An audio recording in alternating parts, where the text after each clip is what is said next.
Time for another used bike test, and this time it's on BMW's R9T. Is the BMW R9T the most versatile bike on the planet? You know what? I think it might be. From flat trackers to cafe races to all sorts of customs, kind of make anything you want out of an R9T. At the centre of it all is an engine that you either love or hate, and it's built into a bike that is designed to be taken apart, chopped up and turned into whatever you want it to be. I got a lot of time for it, so we thought it's time we took out a bog standard one and seen what it's like off the shelf. This is the BMW R9T. It's BMW's it's their modern classic, and when it first came out, kind of shook the modern classic market up a little bit. That was a market that was full of Triumph's Bonneville. They'd owned that market for years. There were things like Kawasaki's W800, and of course weirder stuff like the Moto Guzzi V7 Racer. But when the R9T came out, it was a bike with unashamedly classic styling but modern performance. It felt like a modern bike, it went like a modern bike, and it handled like a modern bike. It's got the last of the air/oil cooled 1200 engines, so it's a very well developed engine.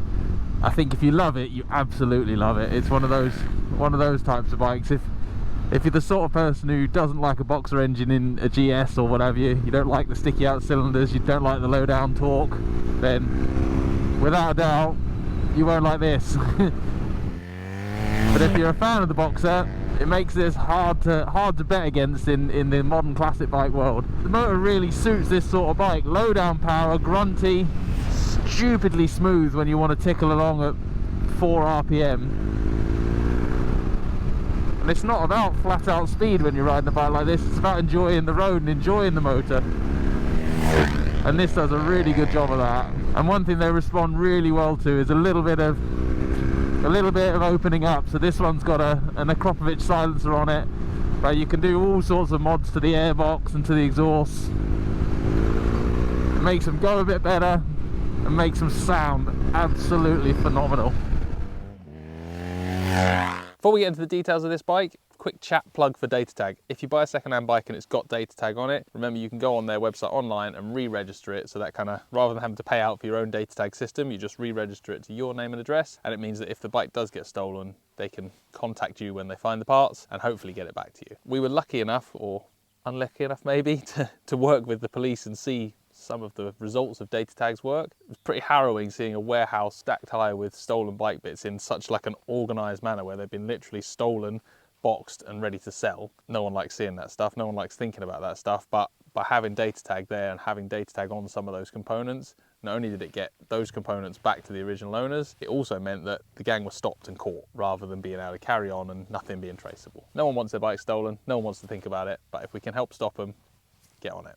If you get data tag, make sure you re-register. So that is a 2021 BMW R9T, just an R9T, not a Scrambler or an Urban or a Rocket Ship or a Fandango Pants. It's just a straight R9T, but with the option 719 brushed aluminium pack. It's a couple thousand miles old, obviously only a couple of years old, and that's up at M&P for just under 11 grand. So compared to the 14 grand brand new price, that's a decent saving. It's also kind of a nod to, if you're going to buy a brand new one, they don't seem to depreciate too badly. And that's reflected if you look across the range of used R9Ts about. They've been out nearly 10 years now. It's about 9 years we've had R9Ts. The early ones are still 6.5 grand. You might find a couple a bit cheaper, but that's decent money. They've held their money really well. So whether you're buying a new one or a used one, it's always good to know that it's not going to suddenly bomb in value and be worth £12.50 and you're left sobbing over all the thousands of pounds you've lost. That is kind of a BMW thing. They price them high initially, and then the second-hand values seem to hold up. If you're looking at modern classics, a retro style bike with modern performance, the BMW is one of the more expensive options. That said, it kind of shows as well, even on some older used ones I've ridden, there's a reason for that. They're not chucked together with the cheapest components. They've got, you look at this one, it's got forks off the S1000RR, it's got proper 4-pot Brembo brakes on it. The chassis and the swinging arm is all the stuff that's been developed for years and years and years on the GSs and the RTs, all premium top-end motorcycles. And the same, that engine, okay, it's the older generation 1200 boxer engine, but it still was the premium top-of-the-range engine for BMW at the time. So you're not buying like a cheap retro-styled funky bike, you're buying something that is a kind of high-end, high-quality end of the retro world. And it shows when you look at it, and it shows when you ride it. So what's it actually like to ride? Well, it's no means a sports bike. It's not super sharp, it's not super twitchy.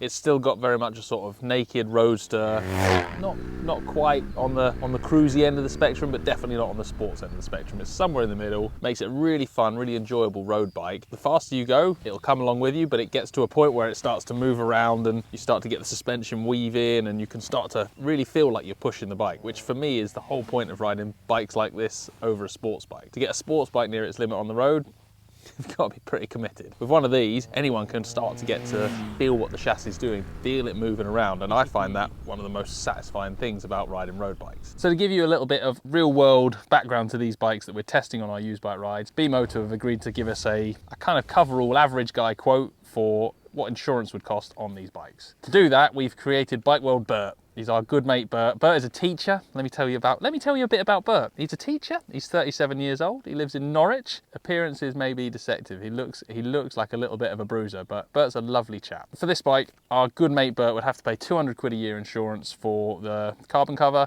or for the full titanium, all singing, all dancing policy with all the bells and whistles, it's 250 quid a year. Many thanks to our good mate Bike World Bert. I'm sure you'll be hearing a lot more from him in the future. Stay safe and don't get any more speeding points, Bert. In terms of what R9T to buy, it's entirely personal taste. They all ride fairly similar. They all feel basically like the same bike, and you just need to pick the styling and the sort of riding you're most into and choose the scrambler, the urban, the pure, or whichever one fits your bill the best. One of the best things about them is how versatile they are. We rode Pier City's full super sport race prepped one. We then rode, Pier City did a flat track version as well, and I've ridden both of those and absolutely fell in love with both of those bikes. Taking this and pushing it to its kind of extremes in a race environment, it's amazing how capable it is, and while you're riding that thing as hard as you can in a very focused way, it can't help but make you smile, because underneath is that great engine and that great fun character that the bike has kind of built into it. Check out this is the little clip from me getting off of it at the flat track. Same sort of bike, few modifications, massive smile on my face. That was wild!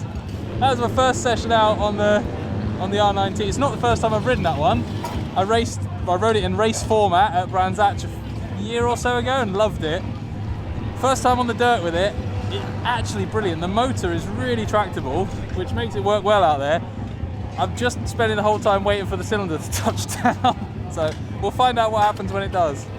Now, buying a used R9T, the good thing is that engine, that drivetrain is so well developed, you're not looking at massive issues there. Corrosion, particularly on the engine cases, is something you need to keep an eye on. BMW are pretty damn good at replacing that sort of stuff under warranty and keeping on top of those things, famously. But if you're buying one used, make sure that there's not loads of corrosion around the cases, particularly on the front cover behind the front wheel. Secondly, they are a bike built for customization. So if you're buying a customized one, great, but try and get a feel for whoever did the work. Did they do a good job of it? Are the bolts all tight?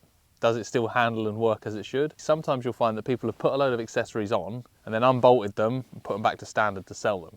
A telltale of this is things like non-original bolts holding seats and panels and mudguards on.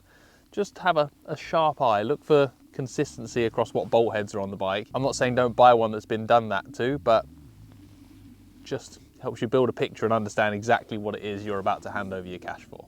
I've been lucky enough to ride a bunch of different R9Ts now, from the standard one through to the ridiculous circuit racer and flat track racers that Pier City Cycles built. The one thing that's common across all of them is they just put a massive smile on my face. There's something about an R9T that is really good fun. Yes, it is the more expensive out of all of the kind of modern classic retro bikes, but there's a level of quality and a level of detail and componentry that I think justifies that. Add that to the really good residual values and it's not a daft buy. If you love a boxer engine, you haven't got an R9T yet, forget modifying the kitchen, don't worry about the extension, go and buy yourself another motorbike. Tell them I said so.